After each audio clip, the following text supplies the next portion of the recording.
Hello and welcome to another mighty episode of Creature Club, your favorite podcast, with me, Tim, and my friends Daniel. Hello. And Mikey. What up? How's it going? Tim, it's good to have you back. Oh, stop. Yeah. I was about to ask you to not do that. Well, yeah, I missed you guys too, and I missed the show. You guys have been putting together some really cool stuff in my absence, so maybe I'm not necessary. Well, yes, you are. Yeah, I know. that's just rude. We wouldn't have got this episode started without you. Oh, you know. It's true. Would have been We trapped. wouldn't have anyone to introduce it. It would just be silence and then, right, well, Bullywugs. So what do we do in this podcast? What do we do? In this podcast, we study the world of the 5th edition D&D monster manual and go through it alphabetically, looking at the various monsters. And today, we will be looking at the Bullywug, looking at his history, his current usage, his current stat block, and how we use him in our settings, or how we might use them in future settings. It's very exciting, isn't it, gentlemen? The mighty Yes. monster, the absolutely unforgettable Bullywug. Mm-hmm. Daniel, what does he look like? The Bullywug is a Yes, toad it's person. a toad person. It's exactly that. The Bullywug is a kind of slightly fat person with the head of a toad Yeah, he and green is skin and stuff. rude. He's crude. Yeah, he's got tood as well. Got tood. I would not call him a cool dude. That is true. Bullywug are the frog people. They're a bit nasty. Yeah. They're rude, as I said. They're just, Classically I love 'em. brutish, as the book puts it. yeah, I love these guys so much. They are so ridiculous. They are like the stupidest monster, I think, that I've... They Yeah. might be the stupidest monster. I mean, I don't know if that's. I think it's just their consistent depiction as like just really bad at everything. There's no explanation for why they're around or how they survive. Like everything else uses them Out as of all prey, these basically. monster humanoid races, they're just like... they're just always, like, portrayed as the worst of them. Like... I think They're they're a just pretty the butt good of like somebody easy else. visualization for youngsters getting into the game. Like they're a nice jumping on point for monsters. You know, like if you have young kids trying to get into a game and you're trying to give them something kind of evil but also kind of fun, I think a Bullywug is a handy little Well, chappy. I wouldn't even say youngsters. I'd just say anyone who's Well, not yeah. really he's not really well versed in fantasy. Just like, oh, he's a evil frogman. Like, cool, they're the bad guys then. Great. That's all I need. Let's kill them. So they've been in every edition of the game. They started out in Advanced Dungeons and Dragons. They were released as part of a book called the Fiend Folio. The Fiend Folio described as it has a fun name. I'll see if I can get it here. Oh god, the writing's so small and my eyes are not strong enough. But it's basically this big book of demons and such like that. But it also has like slightly more fun creatures like the Bullywug. And the Bullywug is credited. This is kind of cool. This is something that I like. The Bullywug is credited as being invented by Gary Gygax and his son Luke. Yeah. I don't know how old Luke was at the time. I don't know, whether it was like he was kind of they were coming up together as like when he was quite young, or whether like they were still playing it when he was older. But I just I appreciate that detail, that like familial detail of like. It was made. Like let's between make a the two of monster them. together. The kind of stuff that like you dream of. Oh, me and my dad, we came up with these silly little creatures and now everybody loves them. Oh, that's it. Yeah, a tome of creatures malevolent and benign. It's like the bit in Shrek 2. Oh, yeah, when both they're- evil they and pretend to be benign. Union. And since then, they've been in every edition of the game. The first adventure they appeared in was the same edition. It was in Dwellers of the Forbidden City, which came out the same year as the Fiend Folio. Dwellers of the Forbidden City, interestingly enough, so obviously the Bullywugs were in a book before they were in the adventure, this adventure, but that adventure was the first introduction of the I'm aboleth, just looking at the which we picture of already covered. this Bullywug on the cover of Dwellers of the Forbidden City, and he looks Really? ridiculous. He's like a frog zombie with these huge eyes. It's funny. Look it up, guys. But The one on the front cover, Yeah. the one who's like eating a guy and has his arm in his hand, but the guy is also stabbing him. which is a very D&D picture. There's just a lot Yeah. going on. It's very good. So sorry, just as a point of reference, the first paragraph of Dwellers of the Forbidden City is: somewhere in the heart of the steaming jungle lies the answer to the whispered tales, rumors of a magnificent city, and foul, hard rituals. Here a brave party might find riches and wonder, or God, death. no, I don't want to do that. Oh, never mind. We turn back. We go the other way. Wonder and riches, or death. But yeah, let's focus on the other stuff. Yeah. It is a very good like B movie title. Dwellers of the Forbidden City. I love it so much. I'm so not interested in anyone taking D&D Yeah. seriously because it's fucking stupid. Yeah. It's inherently a stupid game. Like it doesn't mean it can't be interesting or emotionally relevant, but Yeah. I think we all have to It's a acknowledge. legitimate escapism and all this jazz, and we all have a lot of fun with it.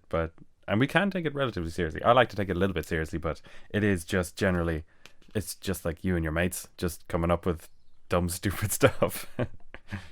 You can take it seriously, but you can still take it seriously and acknowledge Yeah, that it's stupid. and using bullywugs in your game is an great way to be stupid. They are the stupidest guys, as I already mentioned. Other than that, in the history, we'll just briefly mention that the Bullywugs have their own god. Like many monstrous humanoids, they have Ramenos, the bizarre frog god. Ramenos is basically like it actually refers to in some texts the idea that like Ramenos is the Bullywug ideal. Ramenos is a god too lazy to actually empower his own worshippers. He basically spends all his time sleeping. He's like constantly losing power on worshippers, but he doesn't care because he just sleeps all the time. And the implication is that like all Bullywugs just want to do nothing all the time. They just want to be lazy, which is very silly. And also, But, it has that's it. in 4th edition, it has a player race. I think Unearthed Arcana has made a... yes, I'm looking at one now from D&D Beyond, and I think that's Unearthed Arcana. But it has a player race, so I can read through that when we go on to encounters later. But let's go into the, what's in the book here now. Right So, on. Okie dokie. Okay, so in this book, it's interesting. It doesn't really talk about their gods. It doesn't mention Ramenos at all by name. Instead, it talks a lot about their societies. And broadly how they work is they have sort of a fairly like rudimentary feudal system where somebody, normally just the biggest and strongest bullywug, is the king of that group, and like it describes that they like to give themselves very like grand sounding titles, which they've made up. There's like no basis for them. And then they, send out their followers to go and just like bother find the rest supplies of and stuff civilized like society, which might be a kind of a show of just how kind of regressive that they've become since Ramenesh kind of gave up on them. Was it Ramenesh? Ramenos, yeah. Ramenos. Since he kind of gave up on them, they've just become this lazy system. Like he kind of left them off at this point in history, and they never quite evolved from there, perhaps. Yeah, it talks about how like all bullywugs kind of want to ascend their fairly straightforward power structure, and the two ways to do that are either kill your superiors, which is generally dangerous because if you get caught, you'll get killed. Which is interesting because it does suggest that bullywugs have enough of a society to not to kill each other. Which means that it's it's regressive but functional. But the other way to do it is to basically recover like relics and items of value and present them to your king, and then you get promoted. And so that's sort of it kind of explains that as like a motivating factor, both for why bullywugs would be out raiding caravans and attacking people, even if they can provide themselves with food. Like it's about more than sustenance. And additionally means that when you do go after bullywugs, another big thing about bullywugs bullywugs is that they are, and it says here that they are just fucking disgusting. Like they are, That's just like the thing about them. They are just gross creatures. And when you're using them, you want to play up that kind of fact with them. Like one of the things it says here, like they'll fancy them, like the leaders will proclaim themselves like Lord of the Muck, you know? Yeah. Like they're just gross, disgusting creatures.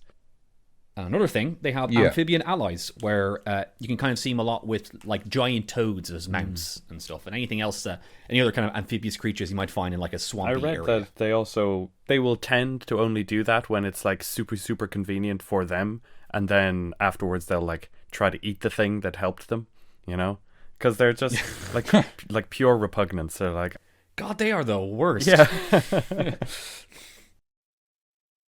One of the things it mentions here, which is useful, and we'll get to when we get to encounters, is it talks about how bullywugs love showing off and demonstrating their superiority. So a lot of the times, if they defeat somebody in a fight, they'll capture them rather than kill them, and basically parade them around and show off how powerful they are.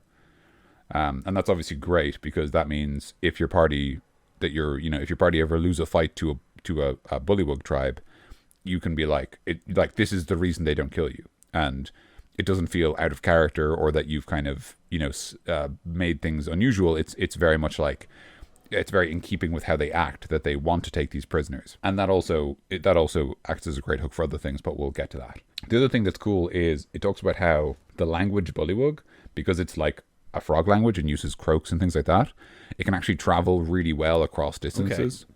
So they're very good at basically, they can actually, because they can both communicate with frogs and toads, and because their own language travels really well, they actually have a spy network effectively across all swamps they inhabit, because they're able to get all the frogs and toads in the swamp to communicate to them, and then they can use their language to transfer it across long distances.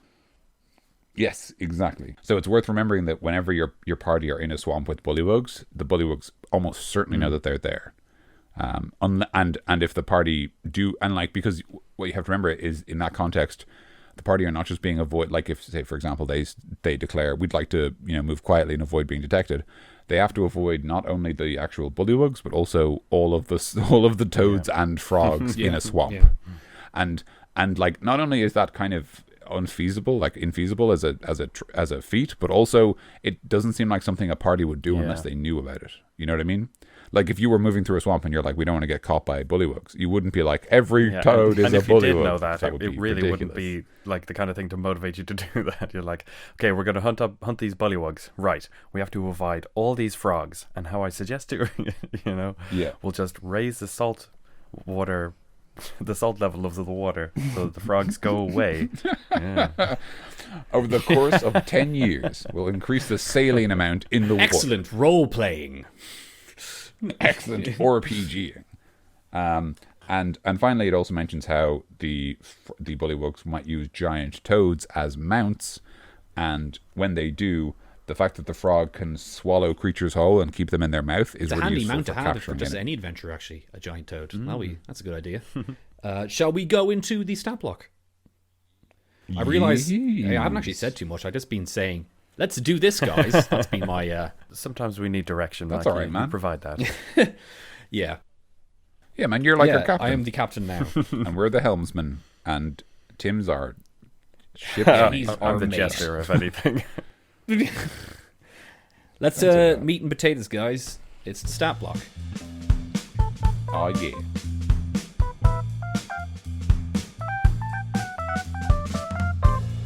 Hello and welcome to the Stat Block. I am your host, Mikey DC. Alright, so we got the Bullywug Stat Block. He is a medium humanoid, and he is neutral evil, according to... Medium humanoid, subtype, Bullywug. The Bullywug is a Bullywug, so yeah. Slow down. His armor class is 15, because he has hide armor and a shield, even though the picture of him doesn't have a shield, but whatever. Hit points, average 11, whatever. Speed 20 feet and swim 40 feet. So that's 20 feet's like... Nice. 10 less than a regular adventurer. That's so he's just 2 squares less than a normal adventurer. Yeah, and I think that serves very well the purpose of saying that they were a little bit more water based. Like they're around the swamps because they move faster than your average adventurer in the water. Yeah, they do. But like they won't be great on the land. Yeah, so they've got basically the stats of a monster. They're not very good at anything. Yeah, their intelligence really not great. They've got kind of average stats, except they're dumb and they're not very persuasive. They don't have a high intelligence or charisma, but neither of those things surprise us, I think. Yeah. They have +3 to their stealth in terms for skills. Yeah, they're trained in stealth. Yeah, I guess that kind of goes with, we'll see here in a little bit, but they have like camouflage, so that kind of... Yes, they haven't got any bonuses. They only speak Bullywug. This is good. This is the thing I mentioned, I'm sure you guys remember, when I talked about how when you have like a tribe of goblins, only the chieftain should speak common, and if you have a tribe of orcs, only I like this because this is one of the cases where the game has already done that for me. I always like stuff like that. I love when a monstrous humanoid only speaks their tongue, because it immediately goes like it's such a simple choice, like not giving them common, and immediately tells you what their relationship with the world is. Yeah, and it's a little bit of a barrier and yes, a little bit of confusion to throw at your players. Yeah, I also read that some of the, like, if it's possible, the slightly more intelligent bullywugs, yeah, I said it, we'll learn Sylvan or Aquan or sometimes Infernal was a thing that I had read. Yeah, so. I could see that. I think that Ramenos is like technically a demon god or whatever. Like he's on the abyss with like Grumsh and Tiamat and all the other bad gods. So Infernal, wait, it would probably be Abyssal then. Anyway, one of the sort of bad tongues makes sense for communing with their god. Yeah, the kind of more vague ones. Yeah. And challenge rating 1/4, which means that 4 of these is a challenge for 4 level 1 adventurers, where you expect none of the adventurers to die. Spoiler alert, it won't be a challenge. Spoiler alert, Bullywug are bad at the game D&D. A stiff breeze would take care of them. Although an all Bullywug party for player characters would be a fun game. I mean, it would. I won't mind. A fun one-shot kind of thing. Hell no, I'm going for the long haul here. I'm going for like the full campaign. 15 games, heavy role playing, like JRPG style fighting God at the end of it. Yeah. So it has a bunch of. It actually has a lot of abilities. Interestingly enough. Yeah. It has more special abilities than it has attacks. So it has amphibious. It can breathe air and water. It can speak with frogs and toads. It can communicate simple concepts when it uses Bullywug, which is interesting, because that to me immediately suggests if a player learned Bullywug, maybe they could do the same thing. Yeah. Swamp camouflage, they have advantage on stealth checks when they're in a swamp. And standing leap, like the bullet we covered last time, the Bullywug has a better jump than normal. Its long jump is 20 feet and its high jump is 10 feet with or without a running start. Nice. So it can long jump it can basically like hop everywhere. It can jump as far as it can move on land. So they're like more interesting than just a thing that you can just like stab and kill it. Like they'll move like independently. Like they're an interesting kind of visual, Yeah, they've got a good number of abilities in terms of like setting up their encounter and stuff. Yeah, the Bullywug's still not as good at the long jump as the bullet, and therefore not as good as the world record holder, Bob Benson. Bob Benson. Sorry. Bob Benson. Sorry, Bob. We're not very good at this. Yeah, we all remember this, and I don't listen to these shows. Okay. So he has a multi-attack, Bullywug attack. He actually has a multi-attack, which really surprises me. Yeah, I thought they were shite, but the Bullywug makes 2 melee attacks, one with its bite and one with its spear, which is just silly, to be honest with you, because like he has a spear. Why does he need to like bite as well? Also, the fact that it even has like a bite attack is just weird. Yeah, but it's not only that. Like it doesn't have the choice if it wants to multi-attack to attack you twice with its spear. It has to bite you if it wants to attack you. Do frogs have teeth? I'm gonna Google this one. I believe not. No, I don't think so. I believe that most of the time frogs eat very small things like insects, so they just kind of swallow them and crunch them with their mouth. Allaboutfrogs.org. Most frogs do in fact have teeth of a sort. Oh. They have a ridge of very small cone teeth around the upper edge of the jaw. These are called maxillary teeth. Okay, there we go. Well, that was extremely fast fact-checking. Tell you what, don't let anyone tell you this show is not educational. Yeah. So then, so it can bite, and then it also has a spear attack. Spear works exactly like a spear. It's a D6 if you hold it in one hand, a D8 if you hold it in two. Just remember, if you're using it both hands, you can't have the shield as your AC. Yes. So, just remember exactly. Okay, so this is a pretty straightforward stat block. And yeah, this is something I think I might have mentioned before with the bugbear. How if you look at the bugbear art, it doesn't have a shield, but in the stat block it has a shield, and then in the Bullywug art, in the stat block it has a shield, and then the art it doesn't have a shield. Yeah, I don't know what it is. Whoever the artist for this is just hates drawing shields, I guess. Yeah. So I'm very much of the mindset that probably I wouldn't bother giving my Bullywugs shields. I'd probably just give them spears and let them use them two-handed because it's simpler. In terms of this stat block, the only other thing I would mention is that one thing that's kind of fun is that because the multi-attack is one bite and one attack with its spear, oh, they have to both melee attacks. Dang, that's a shame. I was going to say it would be cool if you could have them bite one opponent and then throw the spear at another, but because it says 2 melee attacks, you cannot do that. So this is this stat block is showing that the basic there's not a whole lot of extraordinary Bullywugs. It's just like this basic Bullywug, but which will probably go on in encounters is in the Horde of the Dragon Queen. There is a named Bullywug character who kind of lords over all the other Bullywugs, who's like a spellcaster. He's called Farblex Spattergoo. If you have a 5th edition... Gross. If you have a 5th edition DM screen, you can see his picture there. But he's a Bullywug guy, and he actually, on his stat block, he speaks common, and he just has spells as well. So he's like, the reason why he's special is because he is just like an average spellcaster in terms of like everyone else. Like to be outstanding as a Bullywug, you have to be as good as a normal person that can kind of do spells. God, that's yeah. So in terms of this, the only thing I was going to mention in terms of the stat block was just that, like, you know, the things we know are they're really good at hiding, especially in swamps. Mm-hmm. They're good at jumping, and they're able to communicate with the frogs and toads around them. Yeah. And they have a spear and a shield, and they have hide armor as well, interestingly enough. Mm-hmm.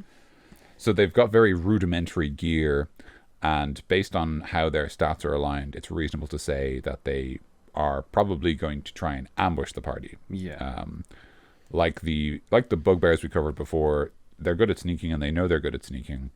So they're going to try and, hide out and ambush whoever is coming their way. Was it in the Bugbear episode where you talked about your passive stealth idea?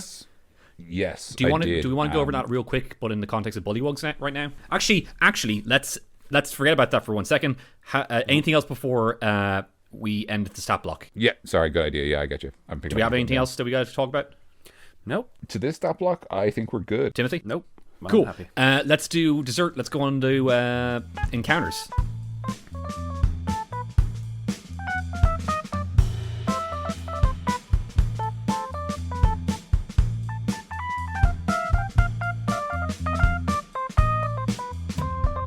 Right, Daniel, go ahead. Okay, so in my campaign, whenever my players travel in the wilderness, I have them roll for a random encounter, and I have them roll a dice to determine whether or not they encounter something, and a separate dice to determine what they encounter.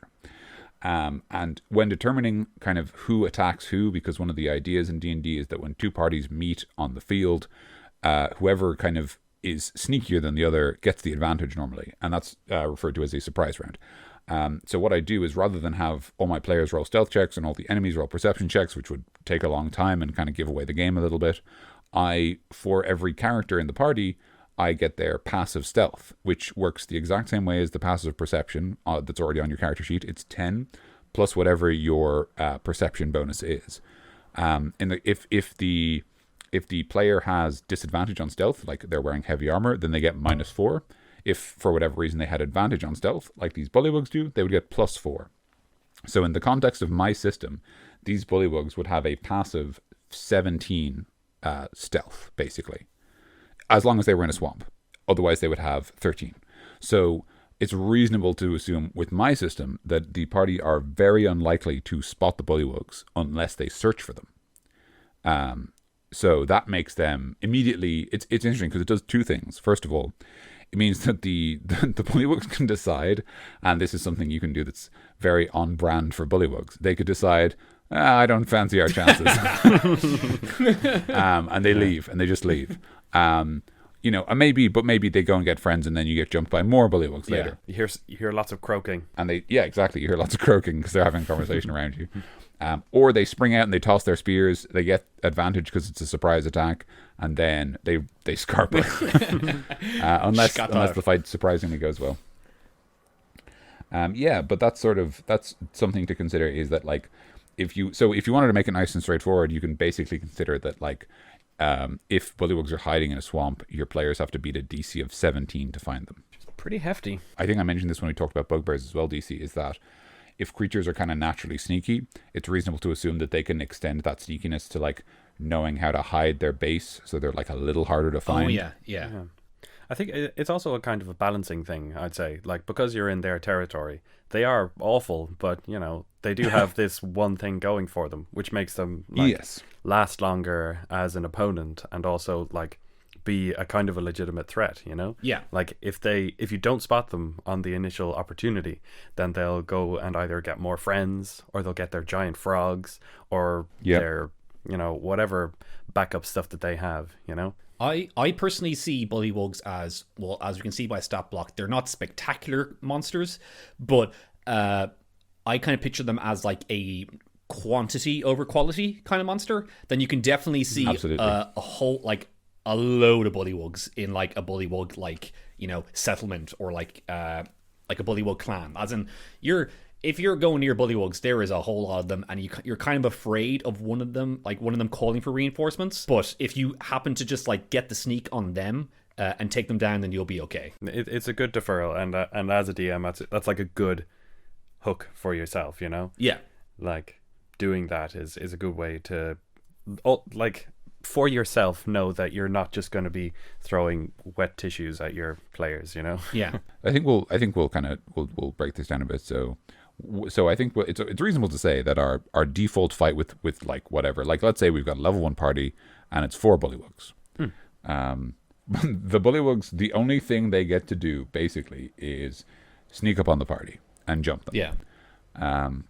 It's worth remembering that bullywugs like basically can't survive outside of wet environments, because they need their skin to be like wet at all times. Like frogs, they don't like drying out.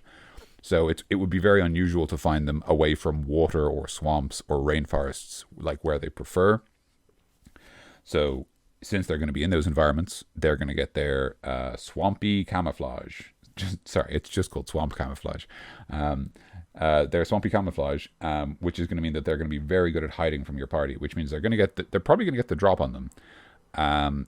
And even though bullywugs aren't smart, they're smart enough to know that they shouldn't attack the person in armor. Yeah. So like, if the party are just like, boy, there's nothing here, like, and the bullywugs jump out, they should be like, hey, let's get the person in plate mail. Like, they'll chuck all their spears at, like, you know, the barbarian or whoever else is naked, like the thief or the wizard looks or whatever. Fleshy and not like chitinous, essentially, like hard bodied.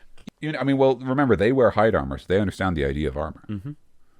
Like, so they'll know if someone's wearing whatever, like scale mail or plate or anything like that. Like, they'll be like, oh, that's heavy.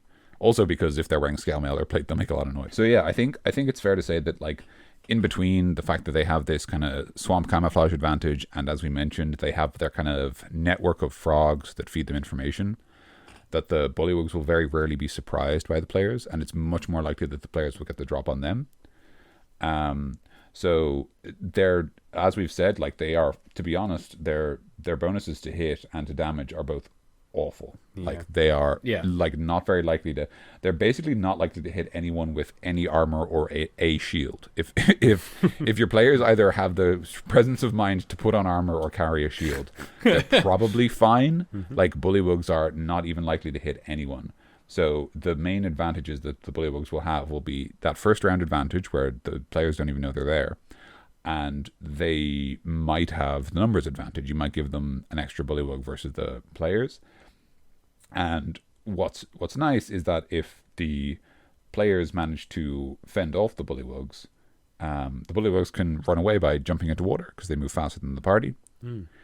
And let's say, for example, the bullywugs decide to get reinforcements and come back and attack the players later on while the players are still moving through the swamp, because of that frog network, they're never going to lose track of them. So you can have the bullywugs show up again, right? And this time they're on those frogs, those giant frogs they use in mounts, which can be like a little tougher. Like, you could maybe say, like, 4 bullywugs, 2 of them have giant frogs. Yeah, it'll escalate essentially, Yeah, exactly. And the great thing about this escalation is, bullywugs want to capture trespassers. So regardless of how many fights and maybe the players just eventually, like, they get through the swamp and they're fine, but if they ever lose any of those fights, they don't get killed, they just get captured by bullywugs, and then they get brought before the leader of the bullywugs, the king or queen, paraded, or whatever they've called themselves. They'd just be kind of shown off, and maybe even like whatever the king would like thank the bullywugs and then just take it for themselves as the kind of greedy, brutish guys, and be like, oh, my people did this, stay under my rule and my people will help you. Yeah. Blah, blah, blah, blah. We, myself and Tim recently played Horde the Dragon Queen, and there is a part where you have to try and get to, you're trying to get to a castle through a swamp, and there's bullywugs there. I forgot how we got there. We just kind of like talked our way through, but I can definitely see at one point, I can definitely see it now, where if you got defeated by any of those bullywugs, they would just bring you to the main bullywug, who is, as I mentioned, Farbleck Spattergoo. But I can definitely, now that you said that, Daniel, I can picture that as a way of doing that, like, episode game. Oh, yeah, I see what you mean, yeah. Yeah. Shall I just go through quick Farbleck Spattergoo's kind of deal? Yeah. His stat block, just real quick. He is he's actually just, in terms of strength, dex, and con and all that, he's just better than a bullywug, of course. He has a poison strike, a 3-a-day thing, where once per turn, when Farblex hits you with a melee attack, he can expend the use of this trait to deal an extra 9 2d8 poison damage. So just a bit of extra damage. And he is a 6th level spellcaster with druid spells.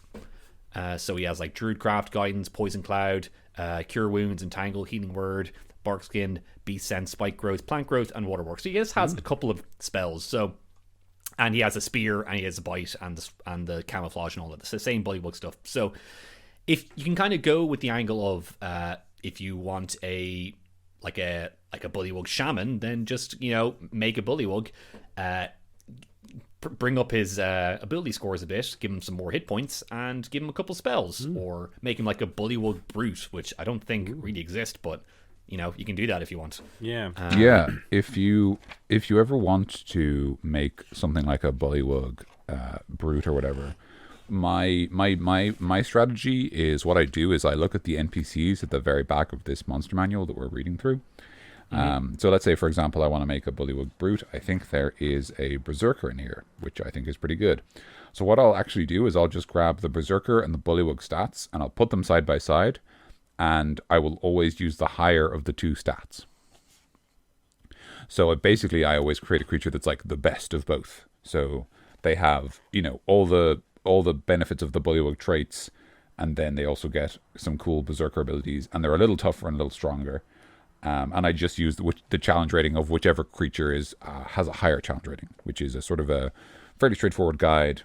That means that you know what to expect when you are finished with this creature. And that's like, as fun as it would be to just have your players kind of walk into a city of bullywugs and have them be like the Lollipop Guild, essentially. Just they're all like the same kind of characters, like they're all clones of each other virtually. I think it's a bit more compelling, maybe for a slightly, like, if you've gotten through your first quest and you've leveled up once or twice, and you like want to give them a little bit more of a challenge, but you also want to use your bullywugs friends, just like do as Daniel said with the old berserk, or like use Farblex's stats to like buff them out, but like just give them a little bit of variety. Like you can have brutish ones. Yeah. But I was actually kind of just going to mention there that bullywugs, they do not seem like the kind of guys who, you don't have like the villain squad, like the lieutenants, where there's a bunch of strong guys. How I would see it, how I would play it, would be you have one strong bullywug, which is a weird anomaly, lording over all the rest of the bullywugs. Yeah, exactly. Over a clan of them. You wouldn't have like, I am King Bullywug and I have my 5 lieutenants, all have their special ability. Yeah, my 5 Knight of Bullywug. Yeah. Yeah. Now that could be a fucking awesome reversal for the record. Yeah. You could just straight do that. This entire campaign you were going to fight bullywugs. Because the fact of the matter is that the bullywugs have some great abilities, and they're just hampered by the fact that they're really bad at monsters. Yeah, like they'd make great swamp rogues, essentially. They would. The traditional like structure is one strong one at the top, lots of Bullywugs underneath. Yes. But they might have giant toads as mounts and other they might have some domesticated creatures, basically. The other thing I wanted to talk about is something that they don't give a stat block for here, but could make for a very interesting encounter. Here it is. Yes. Captives are dragged before the king or queen, a bullywug of unusually large size, and forced to beg for mercy. So one of the things it suggests in this book is the idea that that whoever's in charge of the bullywug king or queen as like default is like just bigger than a regular bullywug, like just larger, like presumably like more fed and kind of inflated. Not unlike that art we had on the front of Dwellers of the Forbidden City, because that bullywug looked a little bigger than a normal one. So one thing that would be a lot of fun would be having a bullywug king or queen. So take the normal bullywug creature, but make it large for a start, and then make it, give it buffs to its physical stats to reflect that. Make it maybe a little smarter, a little more charismatic because it's in charge. Yeah. But like, what I definitely want to do is like steal abilities, like if I recall correctly, alongside the NPCs. If I look at the very back of my big book of monsters, giant toad. There you are. This is a large beast. So, using the same dark sorcery I used before for my Bullywug Berserker, I grabbed the Bullywug and the giant toad and combined them, so that I have a creature that is a Bullywug, but is larger. I'd probably combine their health totals to try and make something a little tougher, a little more dangerous. And the most fun part of that is that I get to steal the giant toad's swallow ability, which is definitely something I want to give my Bullywug leader. Yeah.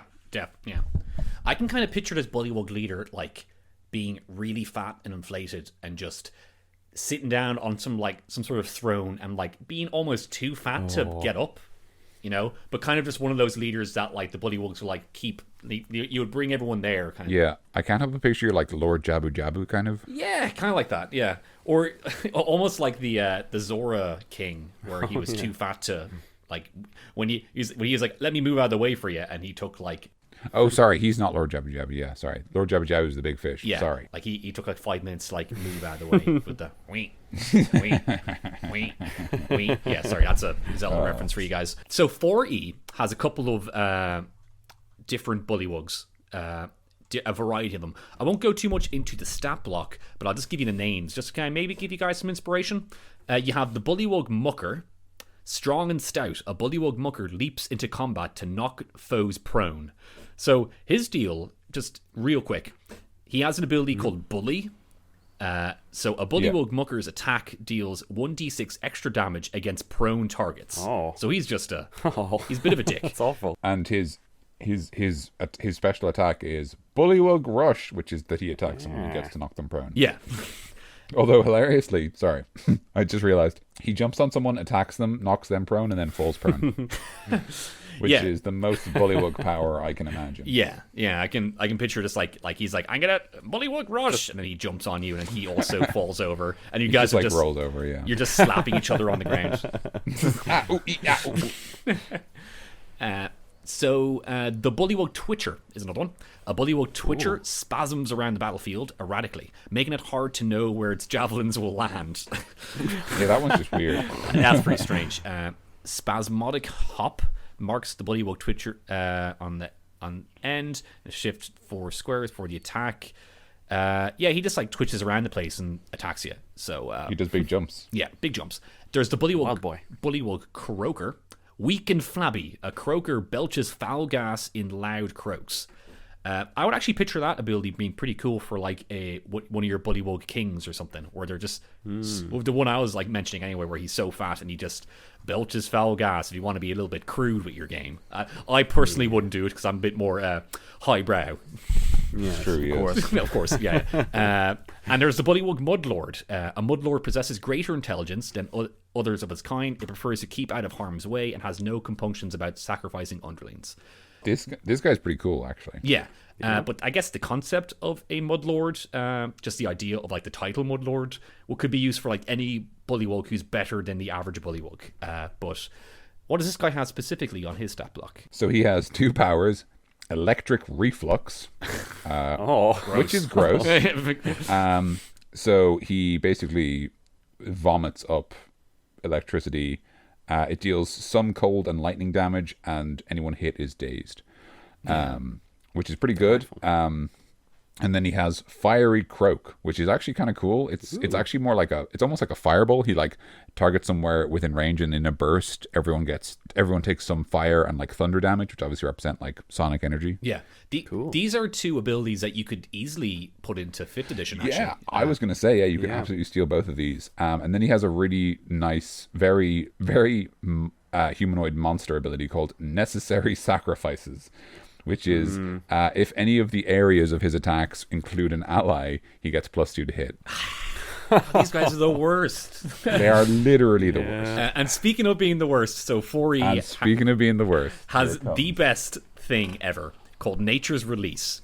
Any attacker who scores a critical hit against a Bullywug regains 5 hit points. What? So in the lore of 4th edition, Bullywugs are such repugnant creatures that are such an affront to nature that if you critically hit one, the world rewards you. Literally, like the spirits of nature give you hit points to be like, yeah, good job, keep it up. Keep it up. It's nature is always watching you. Apparently. It's just, you wouldn't, like, you can't get away with that one. That's just, it's so fucking bizarre. silly. It's unbelievable. that's just, they're just frog people. Well, I suppose they are the demonic gods creation or whatever, the Ramanos. But there is so many worse things out there. But these guys are just gross frog guys. Yeah, all they do is eat things and make sure that the swamplands are protected. It's probably better for the ecosystem that they exist. Apparently not. You know? Apparently not. The world doesn't want apparently not. No, nature's just like, no, fuck that. Shall I mention real quick the 5th edition player race for Bullywug? Yeah, sure. I'm not sure if it's official, although No. I can't tell what you're on. But Yeah, go well, for it. because I'm on D&D Beyond right now. So it must, but it's not in any book I can find. So it must be like a Unearthed Arcana thing they put in here. Yeah, or fan made, yeah. But before I go into 5th edition, I just want to mention one thing about the 4th edition one. It has a Rancid Air trait. Oh, yeah. Aura 2, any enemy that spends a healing surge, which is just healing, within the aura is weakened until the end of its next turn. So, once again, just adding to that, these Bullywugs are just the worst things ever. That they smell so bad that you can't even heal near them. Yeah, although that is actually really interesting. I remember that friend of the show, and I think he listens anyway, Rob, who also runs my game and is in DC's game. Yep. He mentioned how one of the things he thinks was really cool in 4th edition was any power that like kind of damaged healing, because like healing is so useful in D&D. It's like one of those powerful abilities in the game. Like there's literally a class whose thing is like, I'm wicked good at healing, and like the 2 most powerful classes in the game, well, sorry, that's not necessarily true. What like the paladin, which is arguably the best class in the game, one of its main things is just it's very good at healing. So that idea that a creature has an ability that limits or punishes healing or just makes it less effective is actually pretty cool. And like it's kind of a shame that we don't see it as much in 5th edition. Yeah.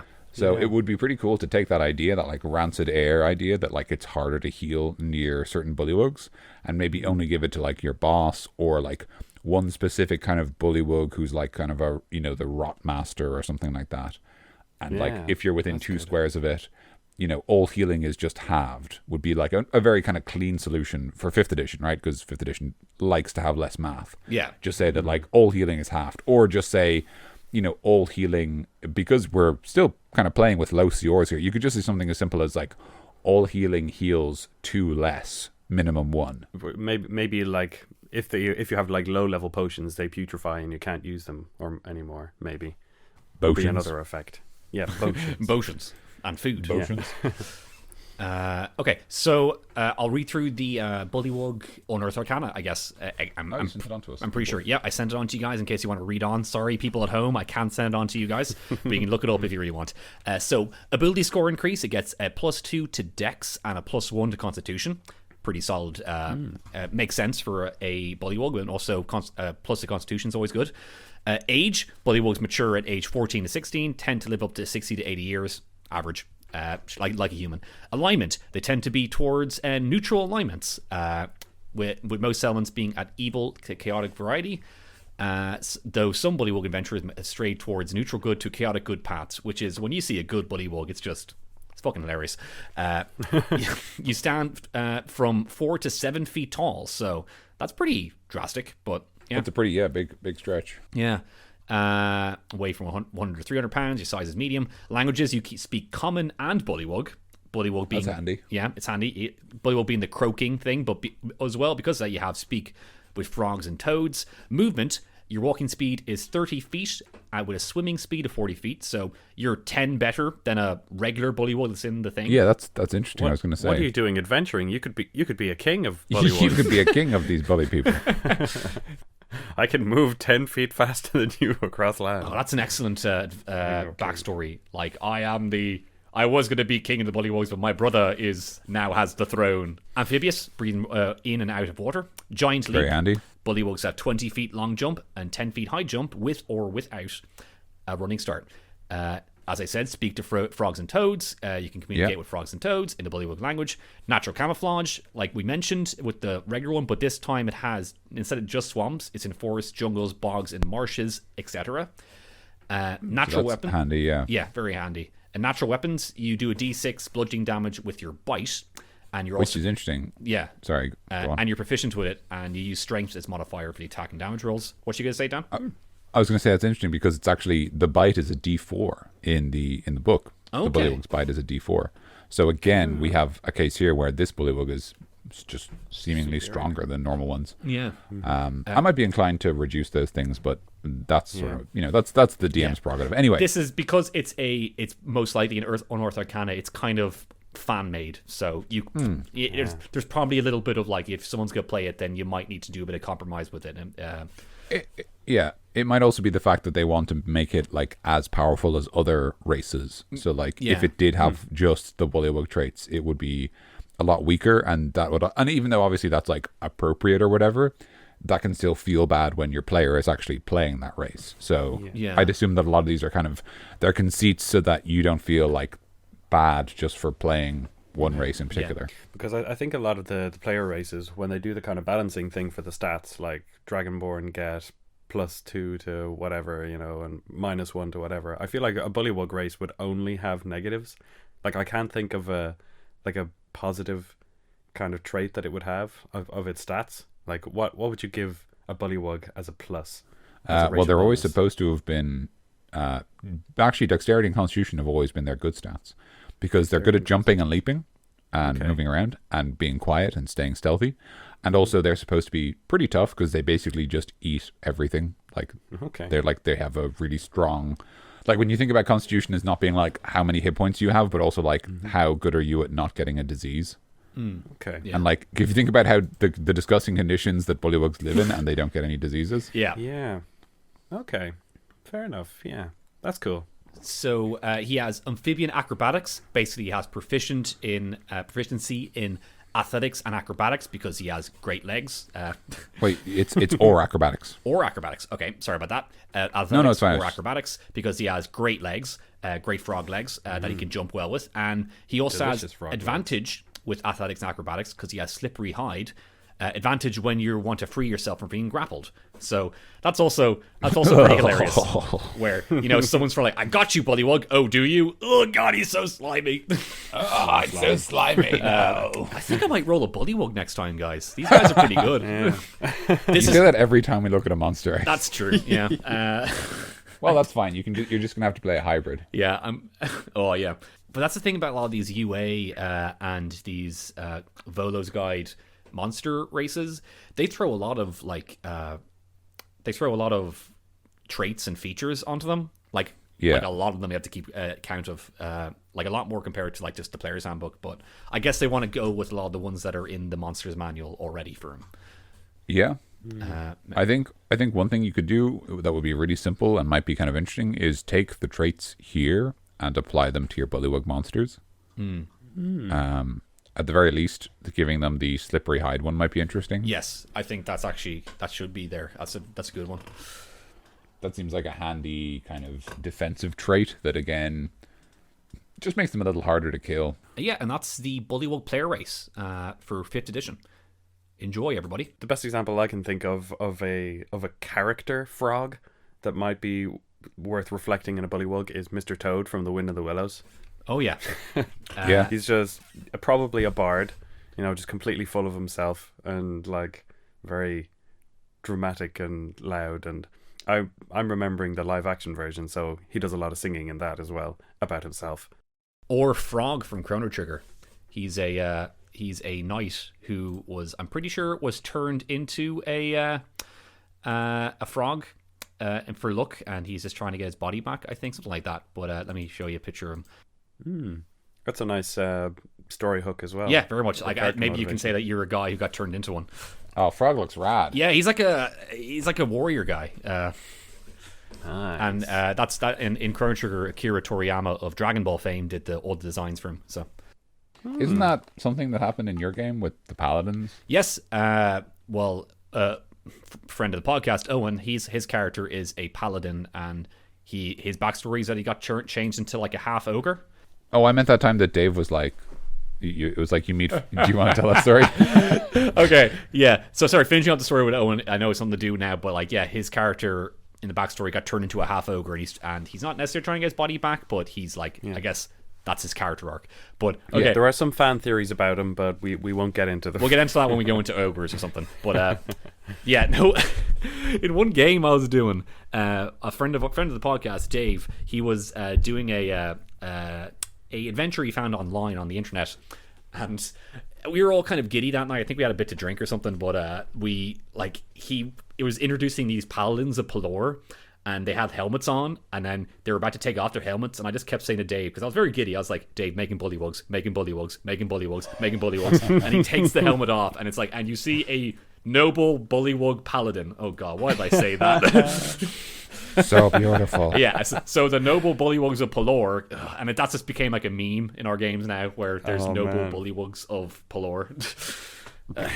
It was ridiculous. Fantastic. It's kind of one of those great examples of bullying your DM for whatever you want. Yeah. But I want it. Yeah, I want it. I want it this way, DM. They'll get their own back. Oh, all the Bullywugs of Pelor have died. Yeah. And that cool arc you were about to get is not an option anymore. No. I think it's good to defer to your players to kind of build the world, because you are kind of building it with them. If you have grand plans like I tend to have, it's probably better to, shake your own boots, just like let the players do that, But but also the noble bullywugs Pelor is kind of silly, and it's just an example of a couple of drunk guys just hanging out one night. That's it. Yeah, it's fun and it's interesting. Yeah. Yeah. Okay, cool. So, what else can we talk about this guy? We can't really. I don't want to monster hunter him because he's a humanoid race, and that's kind of fucked up. Yeah, we kind of have like a soft rule that you don't monster hunter humanoid races. Yeah. Although that said, in my game, I do let you take trophies from monsters. Yeah. And then the alchemist turns them into boons. But also that's different. Yeah, I can kind of picture like a monstrous like bugbear, or like a big guy who has like a bullywug head like as a trophy on like strapped to his belt or something, just kind of like show how intimidating he is or something like that, But that's not really monster hunting the monster. Yeah, I don't think we want to go all in on monster hunting this guy, because it's just a bit much. Oh yeah. So what do we want to do with them? The other thing I'll mention is that, and we might get to this, is that the Bullywugs in 4th edition, one of the reasons that they are evil is because their ultimate goal is to become the Slod. Okay. Right. Oh yeah, the sort of evil toad guys, who are a much higher CR, a much more dangerous monster. We won't get to them for a while, but that's just something to keep in mind. If you want that to be kind of, if you want to give your Bullywugs a little more of an arc, if you want to be like, here's why they're doing the bad things, rather than just be like, they're bad and they're doing the bad things. Yeah. Which is, that's fine. But that's kind of, I actually think that's kind of cool, and I only learned about that today. That idea that like, the Bullywugs are kind of pursuing their own goal, and like each Bullywug wants to become this like powerful, like evil toad creature, like the Slod are. Like they're these like shape-shifting, chaotic power toads, basically. Yeah. And that could be kind of interesting because there's a really obvious arc in there where the players beat up some bullywugs, and then they don't finish them off, or they don't kill them, or they don't kill the Bullywug king, and the king comes back later as a Slod. Yeah. Much more dangerous and much more powerful, but like still got that like petty vengeance driving them. Yeah. It's good to give your monsters a arc. Like not it doesn't have to be like an absolutely elaborate character arc, but just give them like make it obvious. Yes, these bullywugs want to ascend to a higher monster, want to become a Slod. There you go. You have it kind of makes them it gives them a little bit more weight, instead of just like they're a bunch of Frank people like hanging out in a castle for you to attack them, Yeah, exactly. And then sort of inversely, when your players reach a level where you're comfortable pitting them against Slods, you can use Bullywugs as minions for those Slods, and that makes perfect sense because we know that these guys want to be Slods. Yeah. I'm not sure. We'll get there when we get there. But I'm not sure what Slods. What are their lore like in 5th edition? Would they correspond well with Bullywugs? They're weird. Okay, is the short answer. Right. Okay. They're basically creatures of pure chaos made out of a big broken rock. And whenever they attack you with their claws, they put like an alien embryo inside you that can blow up and kill you and turn you into it. Yeah. I do remember one of the Slots has like a typical alien where they you're able to get like a disease where you have this Slot embryo in you, and eventually it does burst out like Alien. So yeah, like basically it deals damage to you consistently, and if you like die as a result of that damage, it chest bursters you. Yeah, cool. Which is kind of cool. Yeah, I mean, it really fucking sets the tone of your game. Yeah, for sure. But also, I think they got rid of that exact thing in 5th edition because it's kind of cheap, Because with Alien, you need someone to die. And for a chest burst to come out, and if you just like with a Slot, if you just kill off one of your players like pretty cheaply, then it's kind of a cheap move. But it also, if you do it right, it might be cool. But we'll talk about that when we get to Slots. We'll talk. Well, I was going to say we won't say any more because this is not the Slot episode. But just because we won't get there for a while, I just thought I'd mention that in 4th edition their lore is all about like they want to kind of ascend to this like stronger creature, and it doesn't have to be even Slods, it could be something else. But that idea that like the Bullywugs like they want to be stronger, and then the idea that like they like serve Slods, and so maybe that gives them motivation to act in certain ways. Or maybe it just maybe it does something as simple as give the Bullywugs a credible threat. So the Bullywugs themselves aren't dangerous, but their leader, this like whatever powerful Slod, is. Yeah. And it means that the players can't just go like chase them out of the swamps, because to do so they'd have to beat the Slod. Yeah. And what if you had, you happen to have like a Bullywug clan actually do something threatening, where they they actually seem to succeed in something, where maybe they took over a town, maybe they're actually trying to take over the world or like end the world or something with some sort of big cult thing. What if they happen to get there and be like, guys, these Bullywugs, we didn't think they would get this far, but they actually are. We need adventurers to help us now. I had a little bit of an idea of how you might set something like that up, because as we said earlier on, they praise this god Ramenos, and I was thinking that since he's this big lazy sleepy creature, maybe it's a kind of an awakening of this god. Like he suddenly clicks, and he turns on, and he's making his Bullywugs more active and imbuing them with more power. That's kind of cool. Yeah. Where it's like, right, now I'm going to work. Like, now I'm going to... Enough Bullywugs have bothered him, and he's like, fine, you're all powerful. You're enormously powerful. You wanted to take over the nearby town, Yeah. He suddenly becomes this super active... Like, he probably has enormous ability as a god, obviously. Yeah, of course, yeah. So he's going to suddenly switch on, and suddenly all of these Bullywugs all over the world will be like... Yeah. And that's very cool. If you're... sorry. Go, Daniel, go. No. I was going to say, that's very cool to him. But I guess the draw with Bullywugs is that they're unremarkable creatures. So if you want to kind of deconstruct that, I guess, then that's a cool way of doing it. But also, I think people might want to stick with the Bullywug integrity. Of course. Yeah. But honestly, you can... these stat blocks, you can do whatever the hell you want with them. But Tim, that's still a very cool idea, and I like that. So Thanks. So one thing you might want to do if you want to make it so that Bullywugs are still kind of boring, I guess, but you want to use the Ramanos plotline, a really straightforward way to do it is one of the kind of integral ideas of Dungeons and Dragons is the idea that mortal souls have power, and that's why gods want worshippers, and that's why demons want your soul. That's why they make deals with you, or devils even. Demons just eat you. But you know, like that idea that like the fact that a mortal has sort of this unique resource that only they have access to. A very straightforward way to explain Ramanos' rise could simply be that like whenever a Bullywug dies, its soul goes to Ramanos, and Ramanos turns that into power. And so enough Bullywugs have died that it's able to wake up. nice one, Daniel. I like it. Thanks, guys. Look at us working together. Yeah, working together as a team. We're all back together, the three of us. Hooray! Yeah. All right. Cool. Well, I think that's kind of all the time we have for this week. Do you guys have any closing thoughts on Bullywugs?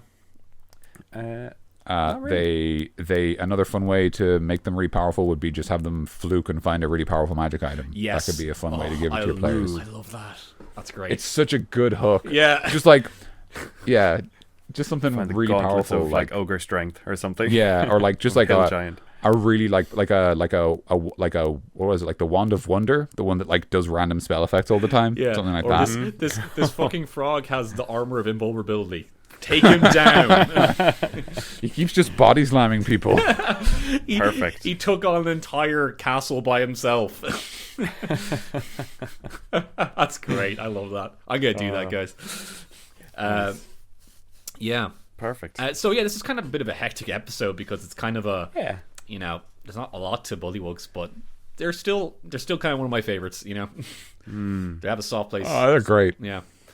They're absolutely great. They're great. They're great monsters. Cool. Thanks for listening, guys, to Creature Club. Absolutely. Yeah. We very much appreciate every single one of our listeners, and we love you all dearly. Right, Tim. Okay, we're going with that one. Okay. I have a ring, so if you would... you said I'm gonna to engage with the audience, didn't you? No, I'm just gonna. Sorry, Just gonna shut that down right away. Just gonna shut the heckin' door on this one. No, nobody tell my fiance. I'm pretty sure she already listens to this, so Yeah, that's a conversation you have to deal with, and I'm glad I won't be there. That's a car ride for you and you only. So Tim, I heard you proposed to your entire audience. to all those strangers from different countries. Yeah, hey, she's in the audience, so. I suppose. Yeah. Okay. Thank you for listening. Don't try and explain this away. Yeah, that's why I did it, because I was there. Okay, I'm just gonna. This is the death of our podcast. Yay! Welcome back, Tim. If you enjoyed this episode, you can subscribe to our RSS feed. You can find us on iTunes. We're on Stitcher. Are we on Stitcher? Player FM. Yes, we are. I forgot that I put us on Stitcher. We're on Stitcher. Okay. I'm very good at this. I asked you to do that ages ago, and I you just did, never and I put it in me. I put it in my little notes of things to do for Creature Club, and then I actually did it and forgot to take off that I'd done it. Excellent. We're on Stitcher.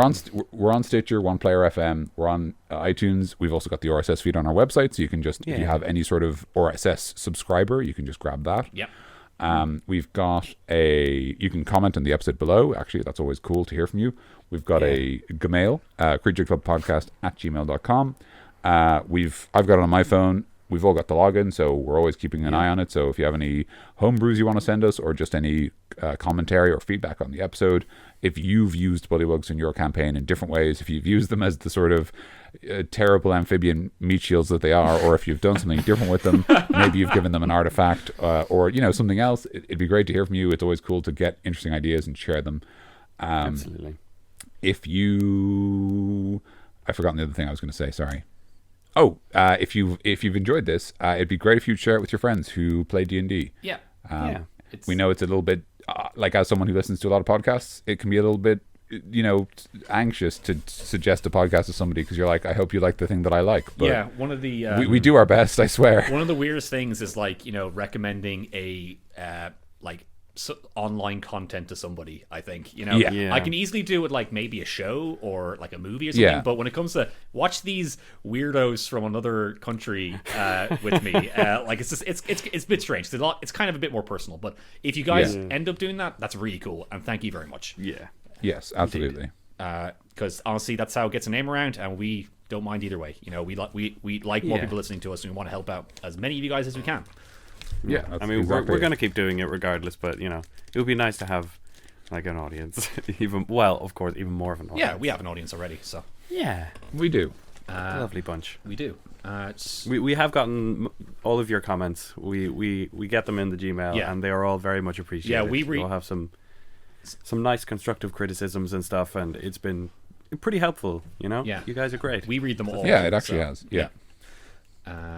Great. So that's Creature Club. Join us next week while we do the Cambion. Yeah. I don't know anything about this guy, so that'll be a good episode. Well, that's literally tune in next week to find out, Mike. Yeah, it's literally the hook of every of these episodes. I have no idea what we're gonna do. But it's pretty cool. The Cambion. It's the first of the C's. We are making our way through that alphabet, boys. This is the last. No of the more B's. This is the last of the B's. I hope you enjoyed Bees. Leave a comment and tell us what you thought of the Bee saga. The Bee arc. Bees! Anyway, see you next week, guys. I am Mikey. I've been Tim. And I have been Dan. Stay cool. Please.